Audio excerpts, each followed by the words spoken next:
zaista trudio da ostane izvan, pogotovo tih sukoba koji su već početkom 30. godina počeli da se odvijaju, on je prosto bio posvećen književnosti. Živeo je za negde književnost, živeo je za umetnost, nije želeo toliko u tim nekakvim sukobima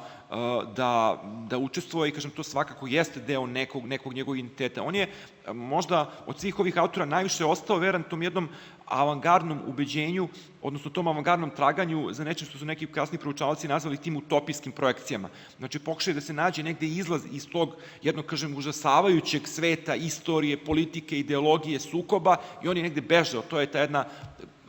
eskapistička koncepcija, negde pobeći u prošlost, naći negde mir, pogotovo to njegovo oduševljenje prirodom i negde pokušaj čoveka da živi negde u dosluhu sa prirodom, daleko od svih tih užasa grada, politike, ideologije, to svakako jeste nešto što je karakteristično za Rastka. Ali čisto, eto, evo, ako ja mogu da se nadovežem upravo na ovo pitanje, da vama postavim jedno, u stvari da prokomentarišete. Meni je relativno mi je sveža Afrika, putopis neću moći da citiram do kraja, apropo toga da je on bio delovao ljudima oko sebe trapavo u diplomatiji, on ima u Africi jednu izuzetnu rečenicu koja je duboko u suštini geopolitička, kada komentariše razliku između britanskih i francuske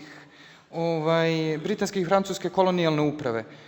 Eto, kako biste to mogli, jer to je u suštini geopolitička misao, to je jedna geopolitička dioptrija. On se u Africi kretao upravo onim delovima koji su bili po negde francuskom kolonijalnom upravom i on tu ima, recimo, figuru jednog, u tom putopisu postoji figura jednog francuskog njegovog prijatelja koji se interesuje, ja mislim da to jeste možda Vuvuje, ovi koji se tu interesuje isto za tu umetnost tih afričkih plemena, sakuplja neke različite stvari,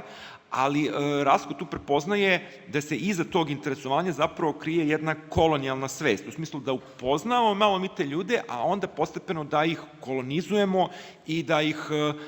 bukvalno pretvorimo u naše robove. Rastko je, naravno, ta koncepcija svakako bila strana, ali on i tekako bio svestan, i putopisac je u toj knjizi vrlo svestan, da on ipak pripada tom svetu, da je on evropejac, da je on belac, da je tu prosto gost kod ovih kolonizatora, da ga oni vode, da on sve to vidi, znači i tekako je on svestan toga. Ima u Africi, recimo, ta jedna sjajna metafora kada on posmatra, recimo, tela tih afričkih crnaca i međutim vidi na njima tragove bolesti. Da su belci zapravo tu doneli neke bolesti, neke različite, i to se vidi na toj koži, pojavljuju se ti neki plihovi i on zapravo u tome vidi kako taj svet Afrike, koji je prvobitno bio izvoran, autentičan, zapravo propada i kako zapravo tu Evropljani donose neko zlo, donose tu pošast, kako sve to negde će, samo što se nije negde rasparlo, pretvorilo u prah i pepeo, a svestan je i toga da i on sam deo tih koji donose iz Evrope nešto pogubno za taj jedan svet koji je do tada bio autentičan. Tako da u Africi zaista to vidi,